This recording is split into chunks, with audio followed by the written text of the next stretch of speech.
ഇപ്പോൾ വോയേജ് ഹബിൻ്റെ പുതിയൊരു എപ്പിസോഡിലേക്ക് എല്ലാവർക്കും സ്വാഗതം.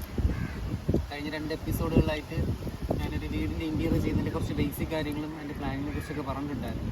അപ്പോൾ അതിൽ ഒരുപാട് കാര്യങ്ങൾ പറയേണ്ടതായിട്ടുണ്ട് എന്ന് ഞാൻ അങ്ങനെ പറഞ്ഞു വെച്ചതാണ്.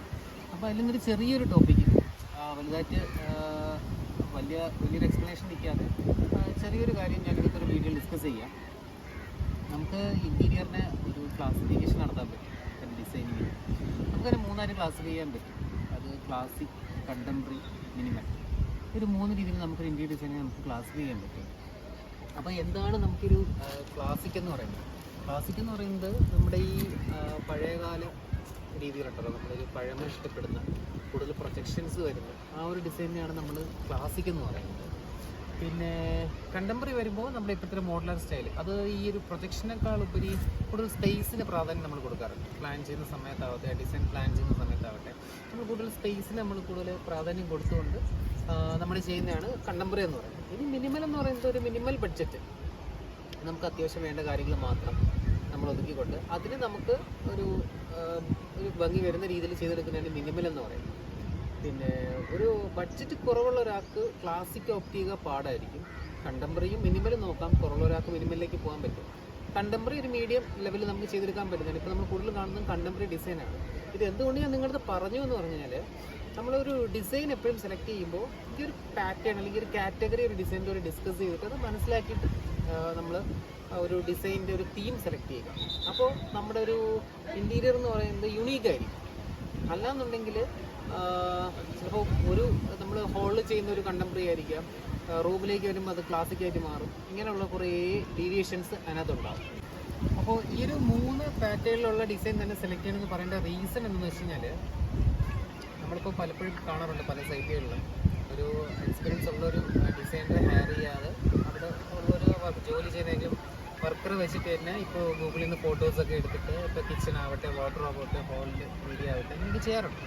അപ്പോൾ ഇങ്ങനെ പലതും സെലക്ട് ചെയ്യുന്ന സമയത്ത് ഇത് മിക്സ് ആവും. ഒന്ന് ക്ലാസിക്കിലേക്ക് പോകും, ഒന്ന് കണ്ടംപററിയിലേക്ക് പോകും, ഒന്ന് മിനിമൽ എന്ന് നമുക്ക് പറയുന്ന ഒരു ബേസിക് റിക്വയർമെൻ്റ് ആണ്. അപ്പോൾ ഇത് മിക്സ് ആവുന്ന സമയത്ത് നമുക്ക് വീടിൻ്റെ തീമിനൊരു യൂണിക്നെസ് ഉണ്ടാകത്തില്ല.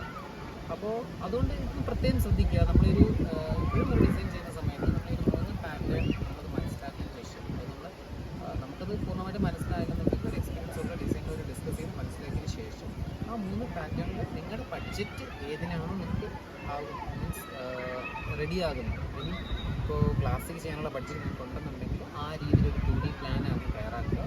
അത് കഴിഞ്ഞതിന് ശേഷം ചേഞ്ചസ് ഉള്ളത് വരുത്തുക. അതിനുശേഷം അതിൻ്റെ 3D വ്യൂസ് കൺവേർട്ട് ചെയ്തിട്ട് നിങ്ങളുടെ ഒരു റൂമാവട്ടെ, ഹോളാവട്ടെ, അതെങ്ങനെ ഇരിക്കണമെന്ന് മനസ്സിലാക്കുക. അതിനുശേഷം എക്സിക്യൂട്ട് ചെയ്യുക. അപ്പോൾ ഇനി നിങ്ങൾക്ക് ബഡ്ജറ്റ് അതിൽ നിന്നും കുറവാണെന്നുണ്ടെങ്കിൽ മിനിമലിലോ കണ്ടംപററിയിലോ ഏതെങ്കിലും ഒരു രീതിയിൽ ഈ പറഞ്ഞ പ്രകാരം ആദ്യം ഒരു ബഡ്ജറ്റ് തയ്യാറാക്കുക, അത് കഴിഞ്ഞ് 2D പ്ലാൻ തയ്യാറാക്കുക, പിന്നെ 3D വ്യൂ തയ്യാറാക്കുക, അത് കഴിഞ്ഞ ശേഷം എക്സിക്യൂട്ട് ചെയ്യുക. അപ്പം നമുക്കൊരു തീമും ബാക്കി കാര്യങ്ങളും നന്നായിട്ട് നമുക്ക് വരും.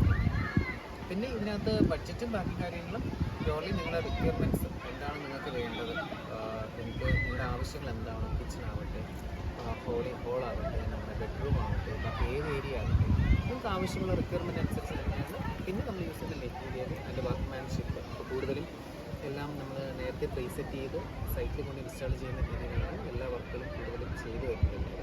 അപ്പോൾ അതിൻ്റെ വർക്ക്മാൻഷിപ്പ് എന്ന് പറഞ്ഞാൽ കൂടുതലും നമ്മൾ മെഷീൻസ് യൂസ് ചെയ്ത് കഴിഞ്ഞാൽ ഫിനിഷസും അതുകാര്യങ്ങളും കൂടുതലായിരിക്കും. അപ്പോൾ അത് നിങ്ങൾക്ക് ഏതാണോ കംഫർട്ടബിൾ, നിങ്ങൾക്ക് ഏതാണോ നിങ്ങളുടെ ഒരു ബഡ്ജറ്റ്, ഇതനുസരിച്ച് സെലക്ട് ചെയ്യുക. അപ്പോൾ ഇനി പറഞ്ഞ കാര്യങ്ങൾ എന്തെങ്കിലും സംശയം ഉണ്ടെങ്കിൽ നിങ്ങൾക്ക് താഴെ കമൻറ്റ് ചെയ്യാം, ഞാനതിന് റിപ്ലൈ അയക്കുന്നതായിരിക്കും. പിന്നെ ഇതിൽ കൂടുതലായിട്ട് നിങ്ങൾക്കുള്ള അറിവുകളും കമൻറ്റ് ചെയ്യാം. അപ്പോൾ നമുക്കത് നമുക്ക് ഇങ്ങോട്ട് മനസ്സിലാക്കാൻ സാധിക്കും. പിന്നെ ഇന്ന് ഞാൻ നിങ്ങൾക്ക് പറഞ്ഞൊരു ഇൻഫർമേഷൻ ഇഷ്ടപ്പെട്ടു എന്ന് വിചാരിക്കുന്നു.